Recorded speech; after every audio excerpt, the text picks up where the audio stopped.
मैं ये कहूंगा कि आप जो भी क्रम में पेपर करते हो प्लीज उसको चेंज करके आप सबसे पहले रीजनिंग करो, दूसरे नंबर पर हिंदी करो, और तीसरे बेटा देखिए अगर रीजनिंग ने आपका तालमेल खराब भी किया, जैसे आपको लगे यार अभी तो मेरा 1 मिनट में एक ही क्वेश्चन हो रहा है, पर ये हो रहा रीजनिंग का है, ये बड़ी बात है, रीजनिंग का हो रहा है, टाइम टेकिंग है, कोई बात नहीं, रिलैक्स रहिए, 1 मिनट से फिर भी पहले करने की कोशिश करिए। पर 1 मिनट में भी एक हो रहा है, एक तो बच्चा कर रहा है हिंदी और वो खुश हो रहा है यार मैंने 10 मिनट में 15 क्वेश्चन लुढ़का दिए, तो भाई तूने कुछ नहीं किया, तूने तो बहुत टाइम खा लिया, ये तो 20 से भी ज्यादा होने चाहिए थे, पर वो खुश हो रहा है कि मैंने तो बहुत अच्छा चल रहा हूं। नहीं, अच्छे नहीं चल रहे हो आप, बेकार चल रहे हो। लेकिन आप रीजनिंग के 15 मिनट में 15 क्वेश्चन भी कर पा रहे हो, बढ़िया है, कोई दिक्कत नहीं है, कोई समस्या नहीं है, ठीक है। इस तरह से अपने टाइम को मैनेज करना। तो बच्चों अगर आपका कुल मिलाकर के ये भी हो जाता है कि सर मेरा ना रीजनिंग में थोड़ा सा ज्यादा टाइम लग गया, मैं तो 15वें पर ही मेरे 17 मिनट खत्म हो गए, तो 1-2 मिनट का जो बैलेंस है,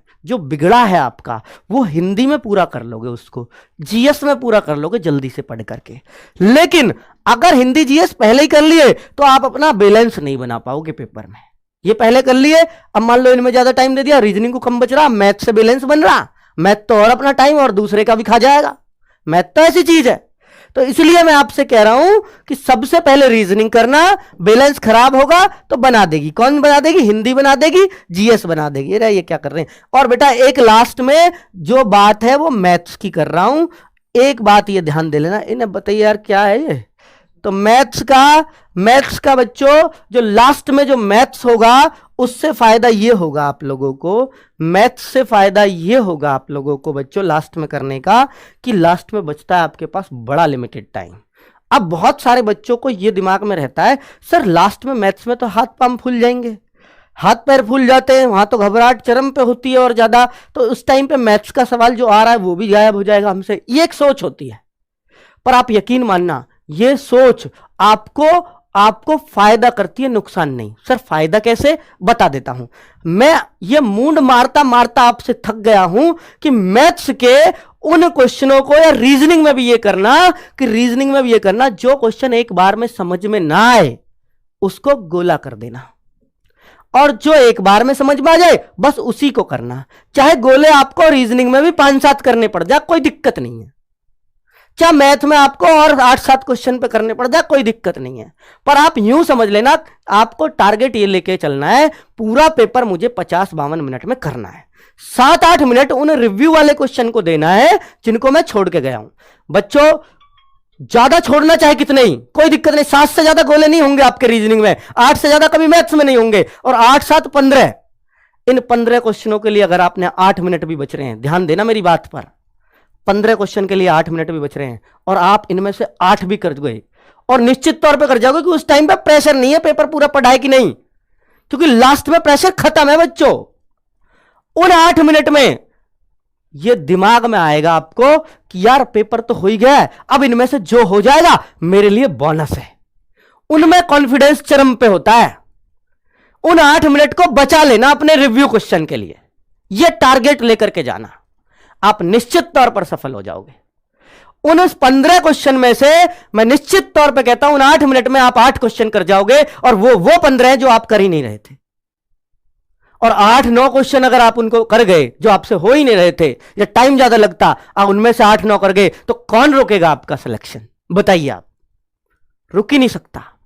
तो बच्चों स्ट्रेटजी सही अपनानी पड़ती है बस। तो आप ये मान लीजिए कि आपको देखो यार मैथ्स अगर कम आता है, तो मैं आपसे बोल रहा हूं जो हमने गागर में सागर में आपको प्रैक्टिस वो भी तो दिया है ना, क्वेश्चंस भी तो दिए हैं, पीडीएफ भी तो दिया है, इनको ही आप कितनी बार कर लो, इन्हीं क्वेश्चन को 2-2 3-3 बार कर लो, अच्छे से कर लो, प्रैक्टिस कर लो लगातार, क्योंकि हर टाइप का क्वेश्चन है इनमें, कैसा भी आएगा आपका मैथ्स हो जाएगा।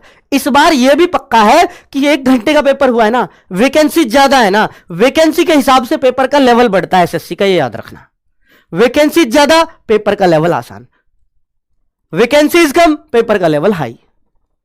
2019 में वैकेंसी ज्यादा थी, पेपर आसान, नेगेटिव भी नहीं थी 2019 में, पेपर फिर भी आसान। और 2021 में क्या हुआ, नेगेटिव भी डाल दी और पेपर भी मुश्किल, क्योंकि वैकेंसीज बहुत कम थी। इस बार पिछली बार से तो दुगनी है, फॉर्म भी कम है पिछली बार से, तो पेपर मुश्किल बनने का चांस है। और तीसरा सबसे बड़ा काम कर दिया इन्होंने, टाइम कम।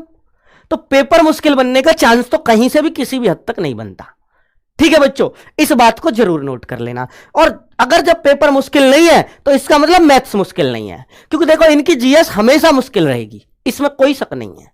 अगर आपका बहुत आसान इन्होंने करी तो ये आपसे ज्यादा से ज्यादा जीएस में कितने करवा देगा, अगर इसने बहुत आसान करी तो ये आपके 14 क्वेश्चन करवा देगा अगर आसान रही। और अगर बेटा ये अपनी सी पाया तो आपको 10 क्वेश्चन पे ही रोक देगा, 9-10 क्वेश्चन।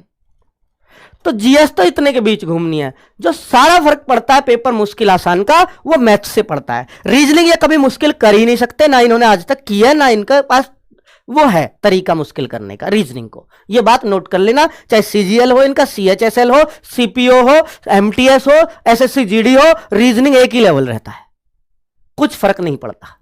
बस हाँ सीजीएल में एक आध सीरीज मुश्किल पूछ लेते हैं आपसे, एक आध लॉजिक मुश्किल कर लेंगे, और इनके बस की मुश्किल करना कुछ भी नहीं है रीजनिंग में। ठीक है, बस अंकित भाटी की इस वीडियो उन तक मत पहुंचा देना, कभी वो दिल पे ले जा और फिर रीजनिंग ही मुश्किल कर दे। बाकी आज तक हुआ नहीं है ऐसा। ठीक है, और हिंदी इसलिए मुश्किल नहीं होगी क्योंकि साफ साफ ये बात कह रखी है। क्या? हिंदी के लिए ये बात इन्होंने साफ साफ कह रखी है कि सामान्य बोलचाल की भाषा से क्वेश्चन बनाने, सामान्य बोलचाल की भाषा से क्वेश्चन बनेंगे, यानी जो पर्यायवाची भी होंगे तो वो चीजें होंगी जिनको हम रोज बोल रहे हैं। पृथ्वी बोल रहे हैं हम रोज, ठीक है, तो भगवान बोल रहे हैं हम रोज, तो इस तरह की चीजों के ही पर्यायवाची शब्द पूछे जा सकते हैं, ऊट पटांग वर्ड नहीं आएगा। ठीक है, जो कॉमन पर्यायवाची है वही ये पूछते हैं। विलोम शब्द भी हो उनमें से ही होते हैं। मुहावरे वो होते हैं जो हम यूज करते हैं या जो हम हर जगह पढ़ते हैं।